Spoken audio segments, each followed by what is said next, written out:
En el Tíbet, la hermana Amber le habló a un grupo de personas nómadas sobre Jesús.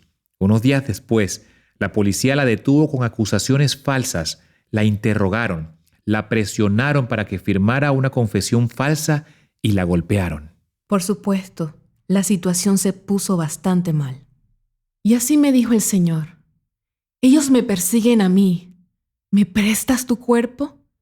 Es a mí a quien persiguen. ¿Los amarás? ¿Amarás a estos que te persiguen?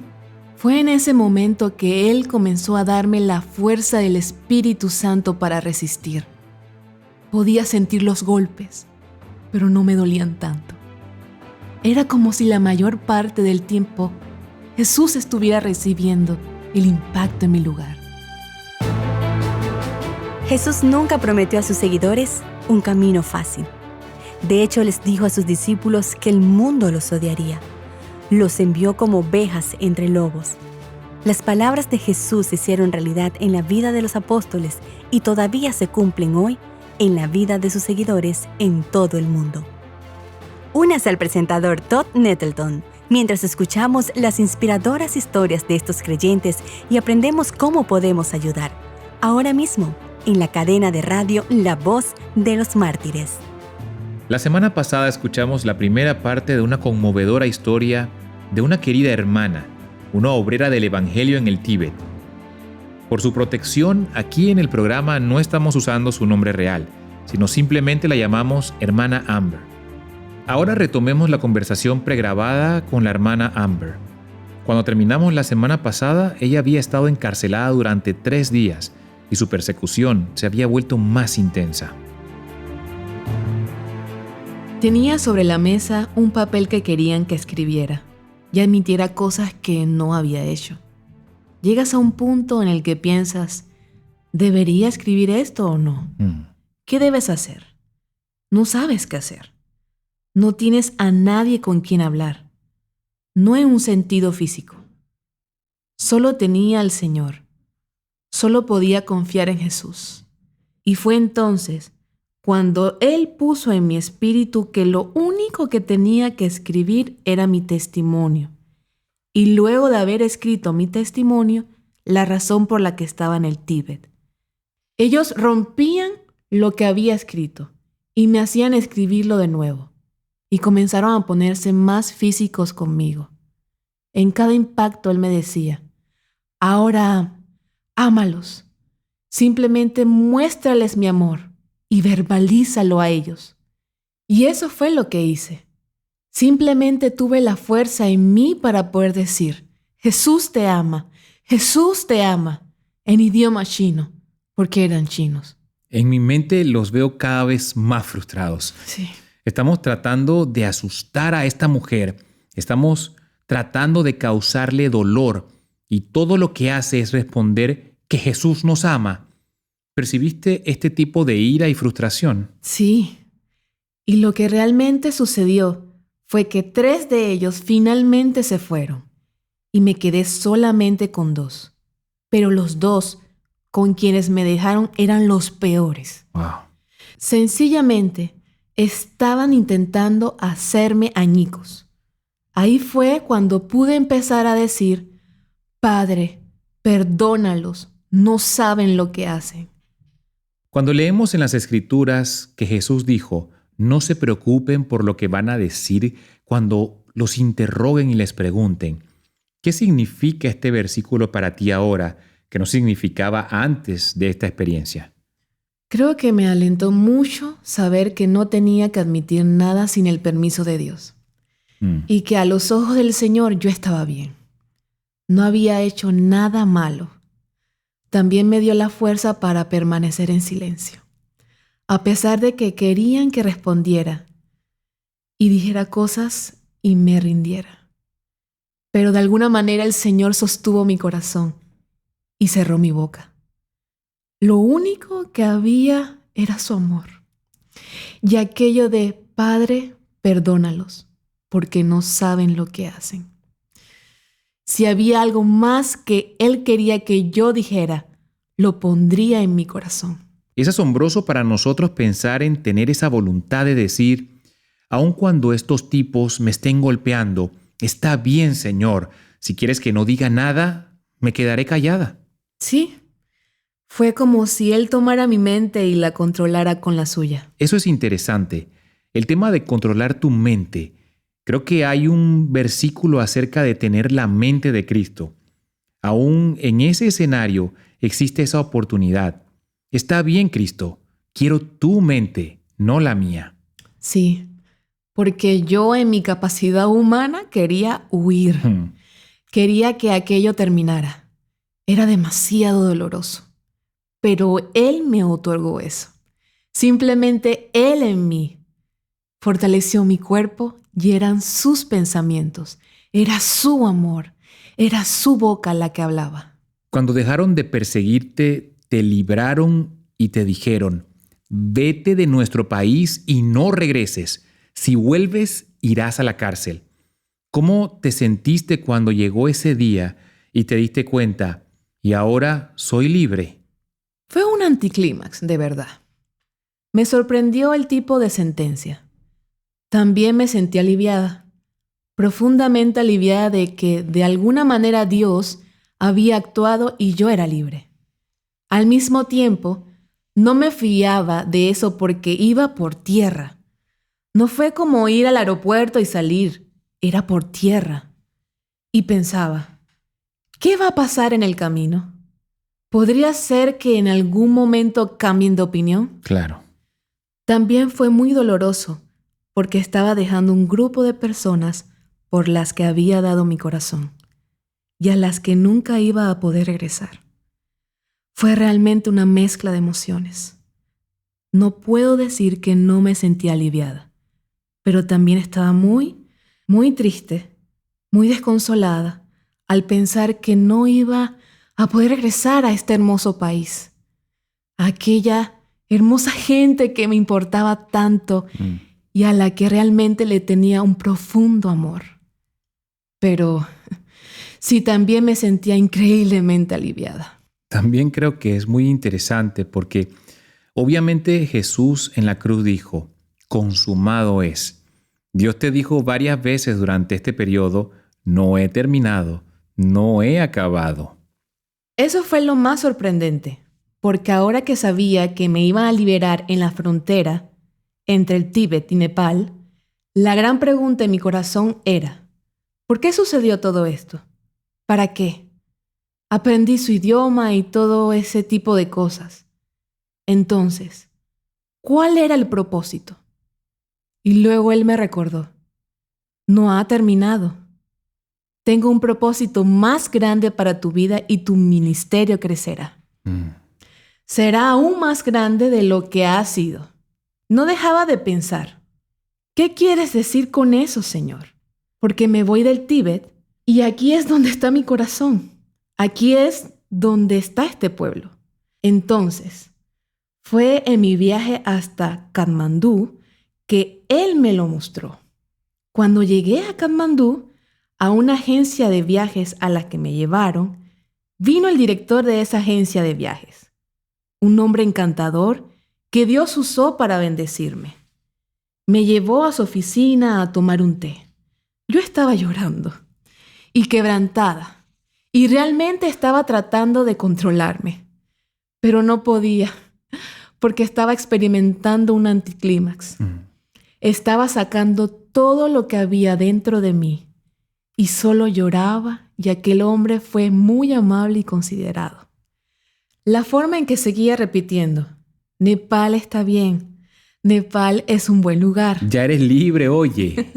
En su oficina, deslizó un DVD hacia donde yo estaba y me dijo, esta es una película que hicieron, el primer documental que se ha hecho sobre todos los tibetanos que se encuentran en los Himalayas de Nepal. Lo empujó hacia mí y continuó. Sé que amas a los tibetanos. Allí mismo, en ese momento, sentí que el Señor decía, ¿ves? No ha terminado. También me reveló en ese momento que China, de manera muy extraña, en los últimos años, había reabierto una antigua ruta comercial entre los nómadas Ngari del Tíbet y los nómadas en Gari de Nepal. Era como si el Señor me repitiera, ¿ves? No ha terminado. Tengo un plan. Eso me quedó grabado en el corazón. Cuéntanos sobre un dibujo en el libro de oraciones de tu mamá. Quiero que compartas eso porque es bastante sorprendente. Sí, cuando llegué a mi país, mi mamá había estado orando por mí porque estaba al tanto de mi situación. Tengo una madre increíble.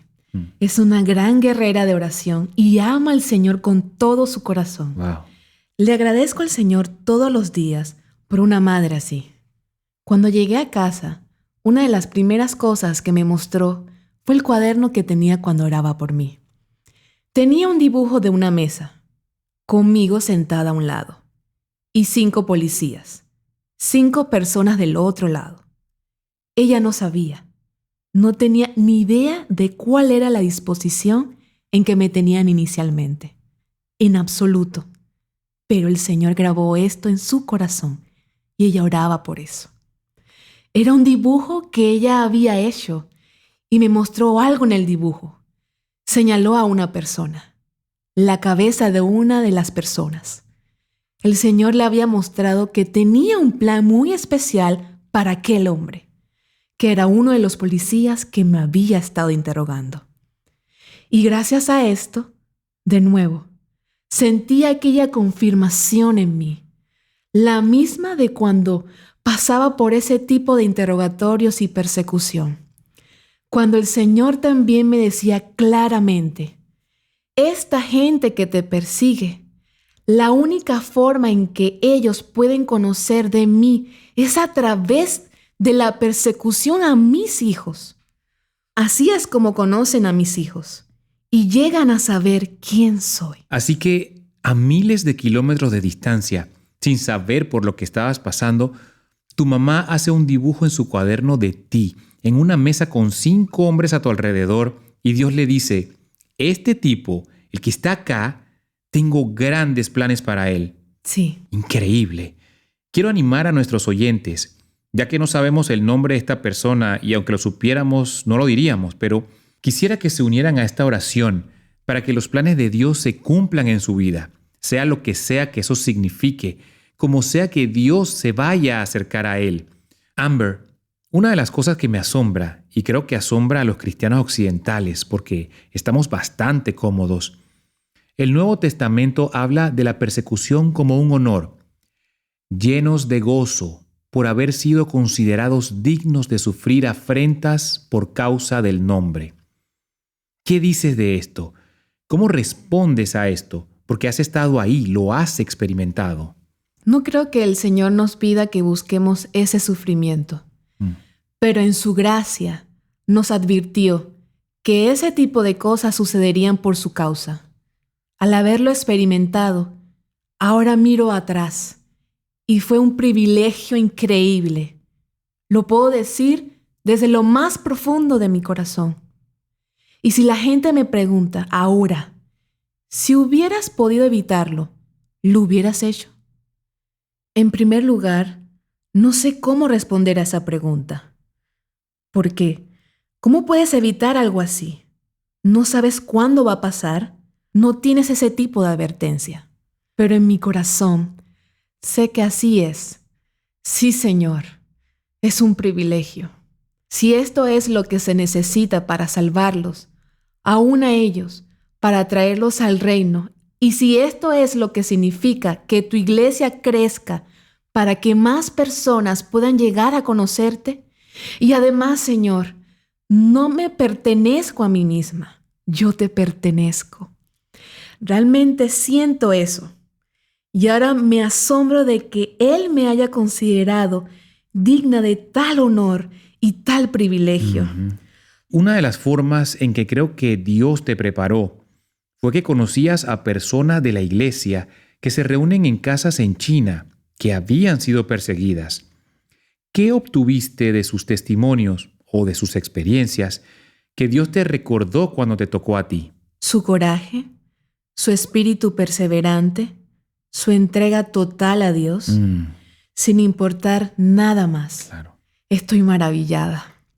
La iglesia clandestina en China es la iglesia más increíble con la que puedes tener contacto. Es un verdadero privilegio que te llena de humildad, de trabajar con ellos y conocer a personas que constantemente son encarceladas.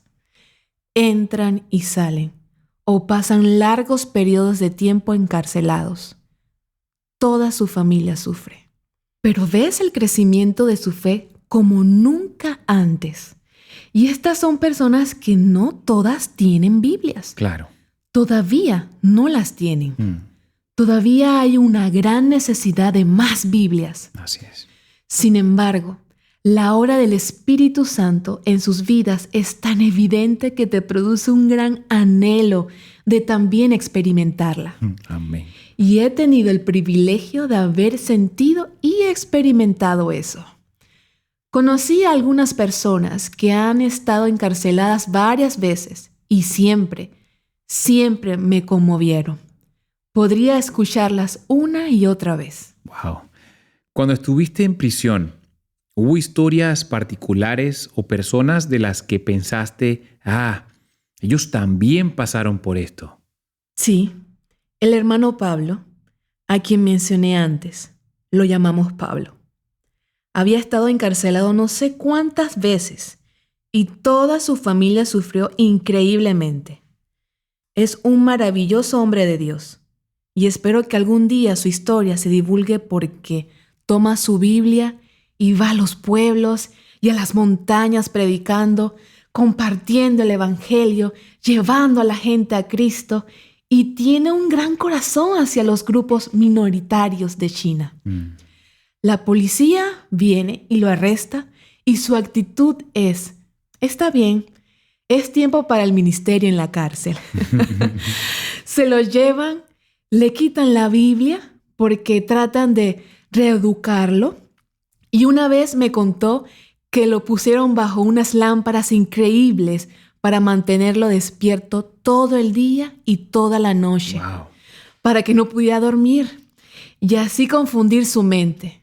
Con los ojos cerrados, me dijo, cerré los ojos y me imaginé que aquella era la gloria del Espíritu Santo cayendo sobre mí. Aquella luz brillante me estaba llenando con el amor y la verdad del Señor por ellos. Así que nunca pudieron quebrantarlo. De hecho, salía cada vez más fuerte. Una vez más, imagino que la policía china se sentía cada vez más frustrada. ¿Cómo vamos a quebrantar a este tipo? ¿Cómo vamos a atraparlo? Sí, sabes, es por eso que a menudo lo liberaban, porque era un gran problema. Los guardias de la prisión comenzaron a conocer al Señor a través de él. El director de la prisión se acercó a él con su Biblia, se la dio y le dijo, por favor, vete. Ahora vamos a tener que arrestar a todas estas personas, porque ahora todas creen lo que tú crees. Por favor, vete. Ya no te queremos aquí. Es una de esas historias maravillosas y Pablo estaba muy agradecido. El director tomó la Biblia y lo amenazó. No vuelvas a predicar en los pueblos. Él simplemente le sonrió y dijo, bien, ya saben dónde encontrarme cuando me quieran de vuelta en prisión. Así que es esa actitud que Dios le ha dado, una actitud de amor, pero también con un lindo sentido del humor. Es lo que ha hecho que este hermano y su familia hayan podido sobrellevar tantas cosas. Hay algo en la alegría que ves en un hermano así. Es contagioso y sorprendente cuando piensas en todo lo que ha pasado y por lo que están pasando de nuevo y lo que volverán a pasar la próxima semana. Y sin embargo, tienen ese sentimiento de esperanza y gozo. Amén. Para terminar, una de las cosas que siempre queremos hacer es equipar a las personas para orar. Has estado en una sala de interrogatorios, has estado en la celda de una cárcel. ¿Cómo oramos por esos hermanos y hermanas que están ahí ahora, hoy mismo? Oren por la unción del Espíritu Santo para que el Espíritu Santo esté sobre ellos. Amén. Que sea un consuelo tangible para ellos, como lo fue para mí. Nunca sentí a Jesús tan cerca. Era tal como estoy sentada aquí hablando contigo. Era como si Él estuviera allí mismo en la habitación. No lo veía, pero lo sentía físicamente. Incluso a veces sentía sus brazos alrededor de mí. Pídale al Señor que consuele sus espíritus y que sepan que Él está con ellos, justo en medio del dolor y el horror que están enfrentando, que están atravesando. Que Él ponga en sus corazones valor para permanecer en su fe y que los llene de amor. Un amor profundo por aquellos que los persiguen. Incluso cuando los golpean y manipulan físicamente de maneras realmente terribles. Formas de las que ni siquiera queremos hablar. Sí. Que el Señor también les muestre, como me mostró a mí, que a quien están persiguiendo es a Él, pero que Él los sostendrá y los facultará para resistir cada golpe que el enemigo inflige a sus cuerpos. Que Él los llene de su gloria, de su amor, y en cuanto a sus perseguidores, para alguno de ellos hay un plan. Siempre hay un plan para alguno. Dios tiene un plan para esa persona.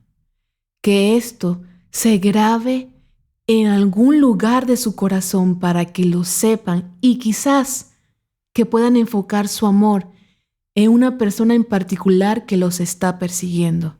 Que ellos mismos van a superarlo y probablemente también llegan a decir lo que dice Pablo. No ores para que termine la persecución, porque ésta hace crecer tu fe. Así es. Y confiarás en Dios como nunca antes. Dios, te agradezco porque sé que eres mi Dios. Sé quién eres. Eres tan real para mí. Y oro para que la Iglesia Occidental también sienta eso en sus corazones. Lo triste es que sé que probablemente este sentimiento vendrá a través de la persecución. Y no es un camino fácil hacia ese conocimiento. Hermana Amber, gracias por compartir con nosotros. Nuestra oración es que Dios tome este programa y lo use para desafiar a algunos cristianos occidentales, tal vez para que profundicen su fe, tal vez para atraer a alguien a servir de tiempo completo, tal vez para ir al Tíbet, tal vez para ir a Asia, tal vez para ir a otro lugar del mundo. Pero gracias por tu fidelidad y gracias por compartir hoy de forma tan abierta con nosotros. Gracias por recibirme. Esta semana en La Voz de los Mártires hemos escuchado de una obrera del Evangelio a la que llamamos hermana Amber. A ella la arrestaron y persiguieron en el Tíbet, que es un país cerrado. Puede obtener más información en vom.org. Voy a ser honesto con usted. Es posible que desee escuchar estos programas 2 o 3 veces para extraer algunas de las verdades que la hermana Amber ha compartido con nosotros. Realmente hay mucha profundidad en su historia y en la forma en que Dios la ministró en medio de su sufrimiento. Este podría ser un gran episodio para compartir con sus amigos cristianos, su maestro en la escuela dominical, su pastor o alguien más que conozca y que necesite aliento en este momento. Tal vez ellos mismos están pasando por un momento oscuro. ¿Le gustaría conocer más acerca de sus hermanas y hermanos cristianos que son perseguidos por causa del nombre de Cristo? Puede descubrir cómo orar por ellos al registrarse hoy en vom.org/inscripción. Cada semana recibirá una historia sobre los miembros perseguidos de nuestra familia cristiana, así como una petición de oración específica para que ore con su familia. La Voz de los Mártires ha estado sirviendo a los cristianos perseguidos en los campos misioneros más difíciles y peligrosos del mundo durante más de 50 años. Por favor, regístrese ahora en vom.org/inscripción para descubrir cómo puede orar.